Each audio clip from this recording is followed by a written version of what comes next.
ഇന്ത്യയുടെ അഞ്ചാം തലമുറ യുദ്ധവിമാനം മറ്റൊരു വഴിത്തിരിവിലേക്ക്.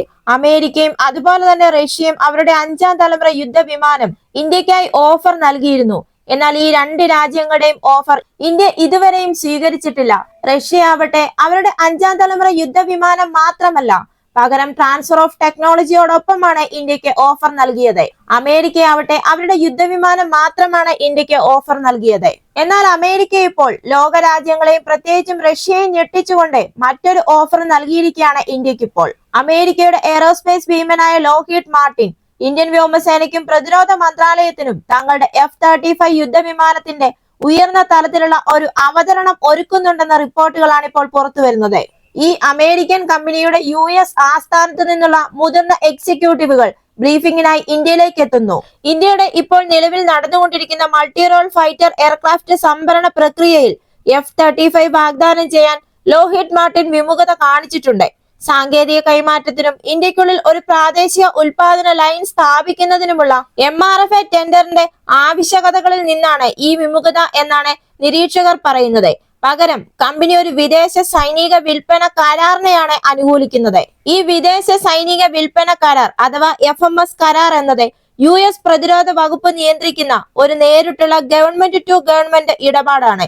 ഇത് പലപ്പോഴും സംഭരണ പ്രക്രിയ സുഗമമാക്കുന്നുണ്ട്. എന്നാൽ MRFA പോലുള്ള ഓപ്പൺ ടെൻഡറുകളുമായി താരതമ്യപ്പെടുത്തുമ്പോൾ സാങ്കേതിക കൈമാറ്റത്തിന് സാധ്യത വളരെയധികം കുറവാണ്. എന്നാൽ ഇന്ത്യക്ക് F-35 ഫൈറ്റർ ജെറ്റിനുള്ള ഓർഡർ വളരെയധികം വലുതാണെങ്കിൽ ഇന്ത്യയിൽ ഒരു പ്രാദേശിക ഉൽപാദനത്തിനുള്ള സാധ്യത ഉയർന്നു വന്നേക്കാം എന്ന് പറയുന്നു. അതായത് ഏകദേശം 110 യൂണിറ്റുകൾ വരെ സ്വന്തമാക്കാൻ ഇന്ത്യക്ക് കഴിയുകയാണെങ്കിൽ ഇന്ത്യയിൽ F-35 ഉൽപ്പാദിപ്പിക്കുന്നതിനെ പറ്റി അമേരിക്കൻ കമ്പനി ആലോചിക്കുമെന്നാണ് പറയുന്നത്. അതായത് ഏകദേശം 110 യൂണിറ്റുകൾ സ്വന്തമാക്കാൻ ഇന്ത്യ പ്രതിജ്ഞാബദ്ധമാണെങ്കിൽ ഈ 110 വിമാനം എന്ന് പറയുന്നത് F-35ന്റെ ഏറ്റവും വലിയ അന്താരാഷ്ട്ര ഓപ്പറേറ്റർമാരിൽ ഒരാളായി IAF-നെ സ്ഥാപിക്കും. എന്നാൽ ഇവിടെ ശ്രദ്ധിക്കേണ്ട മറ്റൊരു കാര്യം, ജപ്പാൻ ഏകദേശം 147 F-35 വിമാനങ്ങളും ഓസ്ട്രേലിയ 100 F-35 വിമാനങ്ങളും ഇറ്റലി ഏകദേശം 115 വിമാനങ്ങളും സ്വന്തമാക്കാൻ പദ്ധതിയിടുന്നുണ്ട്. ഇത്രയും വലിയ ഒരു ഓർഡർ ഇന്ത്യയിൽ ഒരു ഫൈനൽ അസംബ്ലി ചെക്ക്ഔട്ട് സൗകര്യം സ്ഥാപിക്കുന്നത് പര്യവേഷണം ചെയ്യാൻ ലോക്ഹീഡ് മാർട്ടിനെ പ്രേരിപ്പിക്കാനും സാധ്യതയുണ്ട്. അതായത് ഇപ്പോൾ ലോക്ഹീഡ് മാർട്ടിനിലെ ഒരു ഉദ്യോഗസ്ഥൻ 100 വിമാനങ്ങളിൽ കൂടുതലുള്ള ഓർഡർ ഇന്ത്യയിൽ ഉൽപാദനം ആരംഭിക്കുന്നതിനെ കുറിച്ചുള്ള ചോദ്യങ്ങൾക്ക് സാധ്യതയുള്ള മറുപടിയാണ് നൽകിയിരിക്കുന്നത്. ഇന്ത്യ എത്ര യൂണിറ്റുകൾ വാങ്ങാൻ പദ്ധതിയിടുന്നു എന്നതിനെ ആശ്രയിച്ചിരിക്കും F-35ന്റെ ഇന്ത്യയിലെ ഉൽപാദനം എന്നാണ് ഈ ഉദ്യോഗസ്ഥന്റെ മറുപടി. ഇന്ത്യ നിർബന്ധിക്കുകയും 100-ൽ കൂടുതൽ വിമാനങ്ങൾ വാങ്ങാൻ ഇന്ത്യ തയ്യാറാവുകയും ചെയ്താൽ ജപ്പാനിലും ഇറ്റലിയിലും ഉള്ളതുപോലെ ഇവിടെയും ഒരു FACO സൗകര്യം സ്ഥാപിക്കുമെന്നും ആണ് ലോക്ഹീഡ് മാർട്ടിൻ പറയുന്നത്. ഇപ്പോൾ ഈ F-35 ഏറ്റെടുക്കൽ അല്ലെങ്കിൽ പ്രാദേശിക അസംബ്ലി കരാർ എത്തുന്നതിന് മുമ്പേ വിപുലമായ ചർച്ചകൾ ആവശ്യമായി വരുന്ന ഒരു പ്രാരംഭ ഘട്ടത്തിലാണ് ഒരു ആസൂത്രിത ബ്രീഫിംഗിനായി ഇപ്പോൾ ലോക്ഹീഡ് മാർട്ടിൻ പ്രതിനിധികൾ ഇന്ത്യയിലേക്ക് എത്തുന്നത്. എന്തായാലും ഇന്ത്യയെ സംബന്ധിച്ചിടത്തോളം ഇതൊരു നിർണായക ഘട്ടം തന്നെയാണ്. ഇന്ത്യയുടെ അഞ്ചാം തലമുറ സ്വപ്ന പദ്ധതിയായ AMC ഇനിയും ഇന്ത്യൻ സൈന്യത്തിൽ എത്തിച്ചേരണമെങ്കിൽ വർഷങ്ങൾ കാത്തിരിക്കേണ്ടതായി വരും. അതുവരെ ഒരു അഞ്ചാം തലമുറ യുദ്ധവിമാനം എന്ന് പറയുന്നത് ഇന്ത്യയുടെ ഒരു ആവശ്യകത കൂടിയാണ്.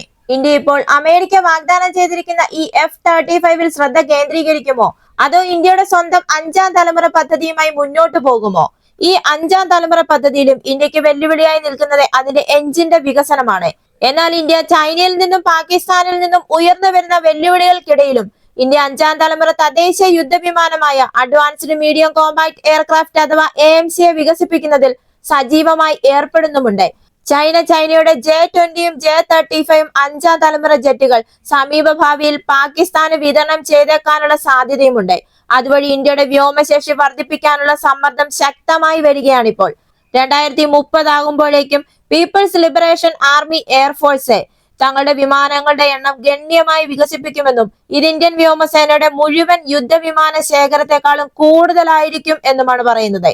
അതുപോലെ പാകിസ്ഥാനും ഇപ്പോൾ ഇന്ത്യക്കെതിരെ പടയൊരുക്കത്തിന് ഇറങ്ങിയിരിക്കുകയാണ്. ചൈനയുടെ J-35A പോലുള്ള അഞ്ചാം തലമുറ യുദ്ധവിമാനങ്ങൾ സ്വന്തമാക്കാനുള്ള പാകിസ്ഥാന്റെ താല്പര്യവും സാഹചര്യം ഇപ്പോൾ കൂടുതൽ സങ്കീർണമാക്കിയിരിക്കുകയാണ്. ഇന്ത്യയുടെ GTREയും ഗോദ്രേജ് എയറോസ്പേസും തമ്മിലുള്ള സഹകരണത്തിലൂടെ അഞ്ചാം തലമുറ യുദ്ധവിമാനങ്ങൾക്കായി സ്വന്തം എഞ്ചിൻ വികസിപ്പിക്കുന്നതിൽ ഇന്ത്യ ഗണ്യമായി പുരോഗതി കൈവരിക്കുന്നുമുണ്ട്. പ്രതിരോധ സാങ്കേതിക വിദ്യയിൽ പ്രത്യേകിച്ച് ജെറ്റ് എഞ്ചിൻ വികസനത്തിന്റെ നിർണായക മേഖലയിൽ സ്വയം പര്യാപ്തത കൈവരിക്കുന്നതിനുള്ള ഇന്ത്യയുടെ വിശാലമായ മുന്നേറ്റത്തിന്റെ ഭാഗമാണ് ഈ സംരംഭം. അമേരിക്ക ഇപ്പോൾ വച്ചു നീട്ടിയിരിക്കുന്ന ഈ F-35 ഓർഡർ ഇന്ത്യ സ്വീകരിക്കുമോ, അതോ തദ്ദേശീയമായ സ്വന്തം എഞ്ചിനുമായി എത്തുന്ന AMCA പദ്ധതിക്ക് വേണ്ടി ഇന്ത്യ കാത്തിരിക്കുമോ? ഈ നിർണായക സാഹചര്യത്തിലും വികസിച്ചുകൊണ്ടിരിക്കുന്ന ശത്രുക്കളെ കണ്ടില്ലെന്ന് നടിക്കാൻ ഇന്ത്യക്കാവുമോ? ഇന്ത്യയുടെ തീരുമാനം വളരെയധികം നിർണായകമായിരിക്കും. കാരണം ഇന്ത്യയെക്കാട്ടിലും ഒരുപാട് പിന്നിൽ നിൽക്കുന്ന പാകിസ്ഥാനെ പോലൊരു രാജ്യം 5ാം തലമുറ യുദ്ധവിമാനവുമായി മുന്നോട്ട് പോകുമ്പോൾ അത് കണ്ടില്ലെന്ന് നടിക്കാൻ ഇന്ത്യക്കാവുമോ? എന്നാൽ ഇവിടെ മറ്റൊരു കാര്യവും പ്രസക്തമാണ്. ഇന്ത്യൻ പ്രധാനമന്ത്രി നരേന്ദ്രമോദിയുടെ വാക്കുകൾ. എത്ര പണം ചിലവാക്കാനും ഇന്ത്യ തയ്യാറാണ്. ഇന്ത്യയുടെ സ്വന്തം ജെറ്റ് എഞ്ചിൻ വേണമെന്നാണ് അദ്ദേഹം പറഞ്ഞിരിക്കുന്നത്. അതുപോലെ തന്നെ നമ്മുടെ ഇന്ത്യക്കെതിരെ മറ്റൊരു നീക്കം നടത്തിയിരിക്കുകയാണ് ഇപ്പോൾ പാകിസ്ഥാൻ. ചൈനയിൽ നിന്ന് കൂടുതൽ Z-10ME ഹെലികോപ്റ്ററുകൾ സ്വന്തമാക്കിക്കൊണ്ട് പാകിസ്ഥാൻ തങ്ങളുടെ ആക്രമണ ഹെലികോപ്റ്റർ കപ്പലിന്റെ ഗണ്യമായ വിപുലീകരണം നടത്താൻ പദ്ധതിയിടുന്നതായി റിപ്പോർട്ടുണ്ട്. ഇന്ത്യ തദ്ദേശീയമായി നിർമ്മിച്ച ലൈറ്റ് കോമ്പാക്ട് ഹെലികോപ്റ്റർ പ്രജന്തിന്റെ ഗണ്യമായ സംഭരണത്തിനുള്ള ഒരു പ്രതികരണമായിട്ടാണ് പാകിസ്ഥാൻ ഇപ്പോൾ ഈ നീക്കം നടത്തിയിരിക്കുന്നത്.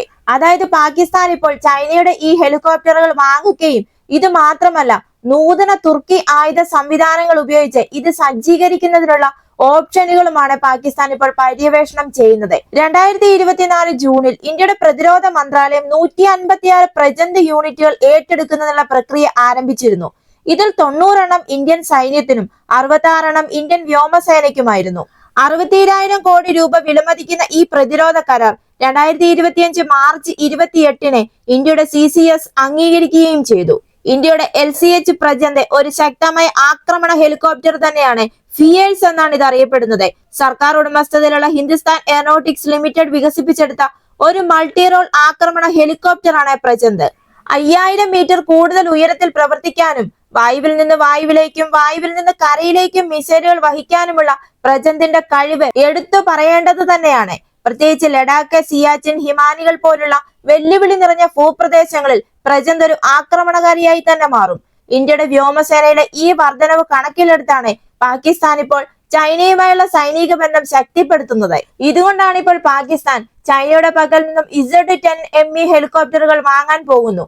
കൂടുതൽ ശക്തമായ എഞ്ചിൻ, താപ സിഗ്നേച്ചർ കുറയ്ക്കുന്നതിനുള്ള നടപടികൾ, മെച്ചപ്പെട്ട പ്രതിരോധ സംവിധാനങ്ങൾ എന്നിവ പോലുള്ള നവീകരണങ്ങൾ ഉൾക്കൊള്ളുന്ന ചൈനയുടെ Z-10 കയറ്റുമതി അധിഷ്ഠിത പതിപ്പാണ് Z-10ME. 2025 തീരുന്നതിനു മുമ്പ് പാകിസ്ഥാനിലേക്കുള്ള Z-10ME പ്രാരംഭ ഡെലിവറികൾ ഉണ്ടാകുമെന്നാണ് പ്രതീക്ഷിക്കുന്നത്. ഇങ്ങനെയുള്ള റിപ്പോർട്ടുകളാണ് ഇപ്പോൾ പുറത്തു വരുന്നത്. അമേരിക്കയുടെ H-1Z വൈപ്പറും തുർക്കിയുടെ T-129 അറ്റാക്ക് ഹെലികോപ്റ്ററുകളും ഒക്കെ സ്വന്തമാക്കാൻ പാകിസ്ഥാൻ ശ്രമിച്ചിരുന്നു. എന്നാൽ പാകിസ്ഥാന് ഇതിനൊന്നും കഴിഞ്ഞില്ല. ഇതിന്റെ ഫലമായിട്ടാണ് ഇപ്പോൾ പാകിസ്ഥാൻ ചൈനയുടെ ഈ ഹെലികോപ്റ്റർ സ്വന്തമാക്കാൻ പോകുന്നത്. ഈ ഹെലികോപ്റ്ററുകൾ വാങ്ങുന്നതിനപ്പുറം ഒരു ആഭ്യന്തര അസംബ്ലി ലൈൻ സ്ഥാപിക്കാനുള്ള സാധ്യതയെക്കുറിച്ചും പാകിസ്ഥാൻ ചർച്ച ചെയ്യുന്നതായും റിപ്പോർട്ടുണ്ട്. ഇതുകൂടാതെ തന്നെ ഒരു ത്രിരാഷ്ട്ര സഹകരണവും പാകിസ്ഥാൻ പ്ലാൻ ചെയ്യുന്നുണ്ട്. അതായത് ഈ Z-10ME പ്ലാറ്റ്ഫോമിലേക്ക് അത്യാധുനിക തുർക്കി ആയുധങ്ങൾ സംയോജിപ്പിക്കുന്നതിനായി തുർക്കിയെ ഉൾപ്പെടുത്തി ഒരു ത്രിരാഷ്ട്ര സഹകരണമാണ് പാകിസ്ഥാൻ പരിഗണിക്കുന്നത്. തുർക്കിയുടെ UMDAS ആന്റി ടാങ്ക് മിസൈലുകൾ, സിരിറ്റ് ലേസർ ഗൈഡഡ് റോക്കറ്റുകൾ അല്ലെങ്കിൽ അഡ്വാൻസ്ഡ് ഏവിയോണിക്സ് തുടങ്ങിയ തുർക്കി സംവിധാനങ്ങൾ ഈ ഹെലികോപ്റ്ററിൽ സംയോജിപ്പിക്കുന്നത് ഇതിന്റെ പോരാട്ട ശക്തിയും അതിജീവനവും ഗണ്യമായി വർദ്ധിപ്പിക്കും.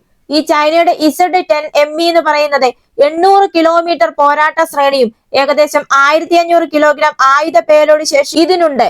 അതേസമയം നമ്മുടെ പ്രജന്തിനാവട്ടെ 700 കിലോമീറ്റർ ദൂരപരിധിയും ഏകദേശം 15,800 അടി ഉയരത്തിൽ ലാൻഡിംഗ് നടത്തുന്ന അസാധാരണമായ ഉയർന്ന ഉയരത്തിലുള്ള പ്രകടനവുമാണ് നമ്മുടെ പ്രജന്തിനുള്ളത്.